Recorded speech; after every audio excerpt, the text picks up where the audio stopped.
No, this is done by those who are guilty of all those things that the counterpart of all those things you just mentioned. The white people who are guilty of white supremacy try and hide their own guilt by accusing the Honorable Elijah Muhammad of teaching black supremacy when he tries to uplift the mentality, the social, mental, economic condition of black people in this country. And Jews who have been guilty of exploiting the black people in this country economically, civically, and otherwise hide their guilt by accusing the Honorable Elijah Muhammad of teaching, of being anti-Semitic, simply because he teaches our people to go into business for ourselves and try and take over the economic leadership in our own community. And this other thing, white supremacy, anti-Semitism, and what was this other? And hatred. And hatred. And since the white people collectively have practiced the worst form of hatred against Negroes in this country, and they know that they are guilty of it, now when the Honorable Elijah Muhammad comes along and begins to list the historic deed, the historic attitude, the historic behavior of the white man in this country toward the black people in this country, again, the white people are so guilty that they can't stop doing these things to make Mr. Muhammad appear wrong, so they hide their wrong by saying that he is teaching hatred. History is not hatred. Actually, we are Muslims because we believe in the religion of Islam. We believe in one God. We believe in Muhammad as the apostle of God. We practice the principles of the religion of Islam, which mean prayer, charity, fasting, brotherhood. And the Honorable Elijah Muhammad teaches us that since the Western society is deteriorating, it has become overrun with immorality, that God is going to judge it and destroy it. And the only way black people who are in this society can be saved is to not integrate into this corrupt society, but separate ourselves from it, reform ourselves, lift up our moral standards, and try and be godly instead of try and integrate with God instead of trying to integrate with the white man, or try and imitate God instead of trying to imitate with the white man. It has been suggested also that this movement preaches a gospel of violence. No, the black people in this country have been the victims of violence at the hands of the white man for 400 years. And following the ignorant Negro preachers, we have thought that it was godlike to turn the other cheek to the brute that was brutalizing us. And today, the Honorable Elijah Muhammad is showing black people in this country that just as the white man and every other person on this earth has God-given rights, natural rights, civil rights, any kind of rights that you can think of when it comes to defending himself, black people we should have the right to defend ourselves also. And because the Honorable Elijah Muhammad makes black people brave enough, men enough to defend ourselves no matter what the odds are, the white man runs around here with the doctrine that Mr. Muhammad is advocating violence when he's actually telling Negroes to defend themselves against violent people. I see. Well, the Reverend Martin Luther King preaches a doctrine of nonviolent insistence upon the rights of the American Negro. What is your attitude toward this philosophy? The white man pays Reverend Martin Luther King, subsidizes Reverend Martin Luther King, so that Reverend Martin Luther King can continue to teach the Negroes to be defenseless. That's what you mean by nonviolent.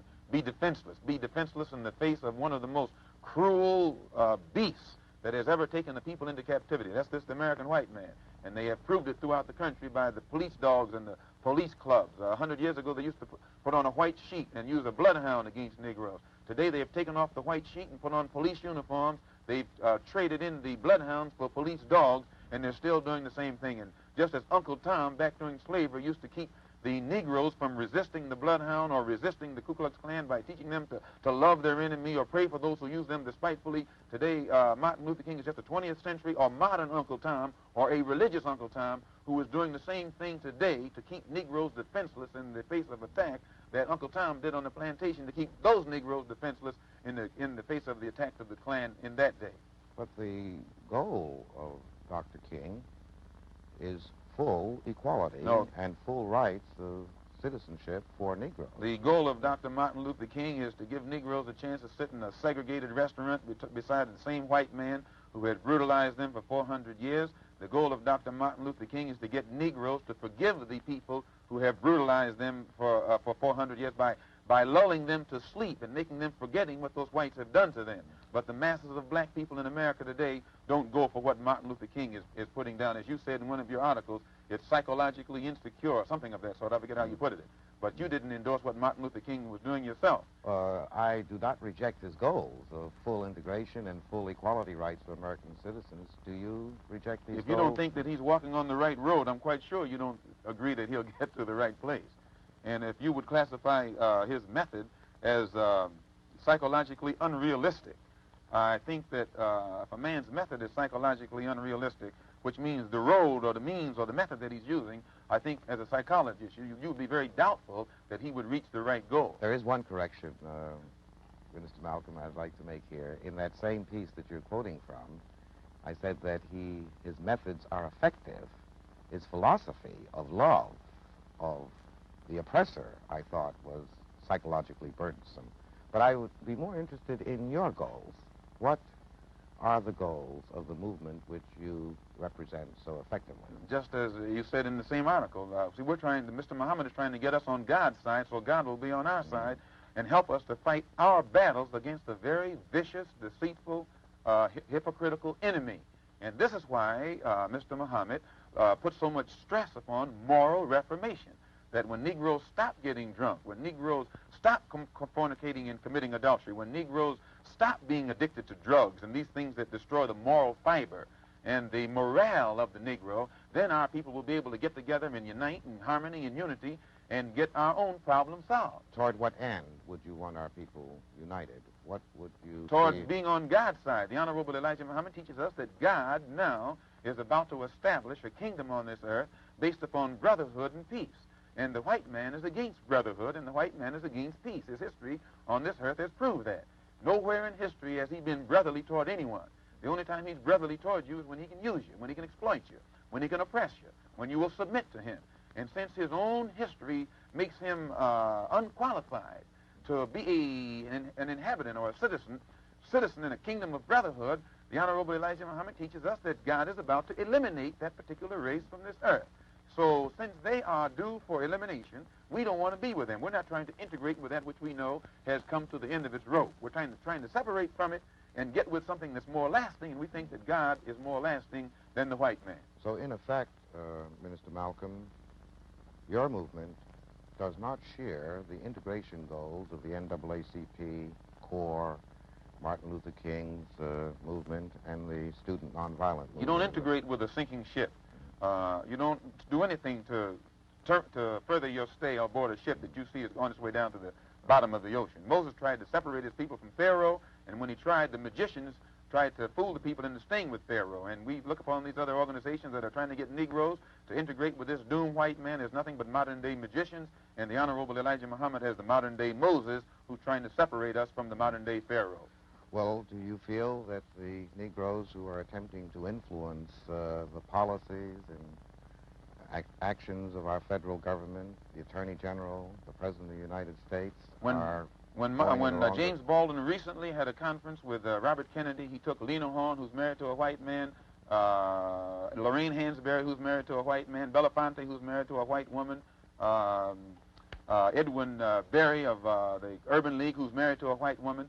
Now, and whenever you have a group of black people sitting down with a white man supposed to represent the black masses, you can never get anybody who's involved in any intermarriage in any kind of situation who will be qualified to represent themselves as spokesmen for the black masses in this country. They were representing their own personal desires. They want to mix and mingle so that they can take their wife. They can go any of these places with their wife. They're involved in a mixed marriage. But you can't find masses, sir, of black people who will accept any black man who's married to a white man as a spokesman for black people, or a black woman who's married to a white man as a spokesman or a representative of what black people feel and think.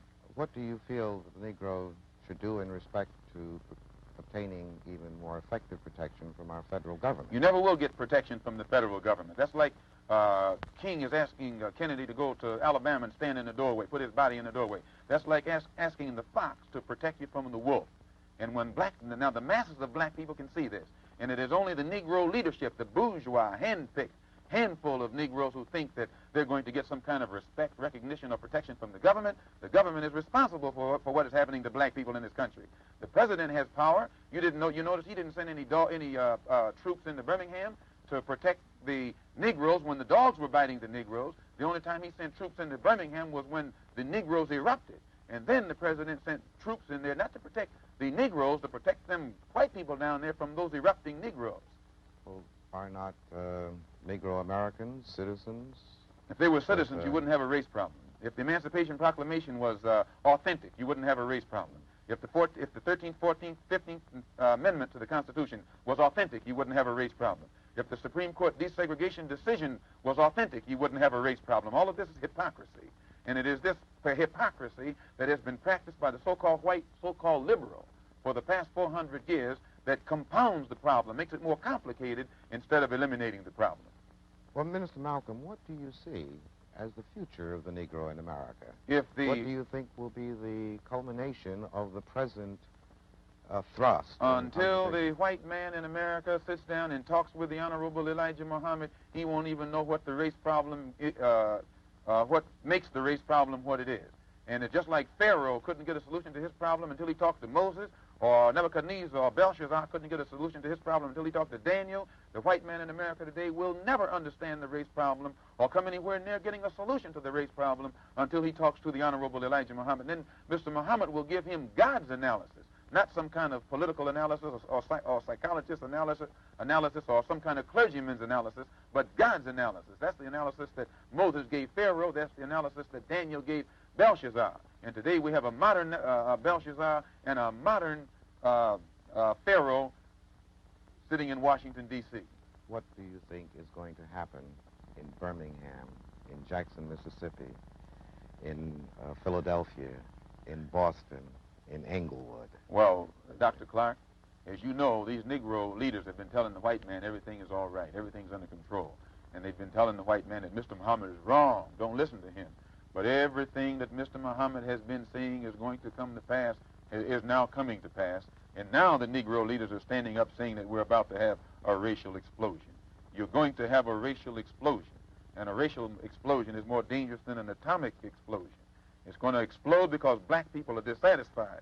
They're dissatisfied not only with the white man, but they're dissatisfied with these Negroes who have been sitting around here posing as leaders and spokesmen for black people and actually making the problem worse instead of making the problem better. What will be the consequence of this explosion? Anytime you put too many sparks around a powder keg, the thing is going to explode. And if the thing that explodes is still inside the house, then the house will be destroyed. But what will happen? So the Honorable Elijah Muhammad is telling the white man, get this powder keg out of your house. Let the black people in this country separate from you while there's still time. And if the black man is allowed to separate and go on onto some land of his own, where he can solve his own problems, then there won't be any explosion. And the Negroes who want to stay with the white man, let them stay with the white man. But those who want to leave, let them go with the Honorable Elijah Muhammad. As I understand your position, Minister Malcolm, the only thing that can save us from a catastrophic explosion is complete separation. Complete separation is the only solution to the black and white problem in this country.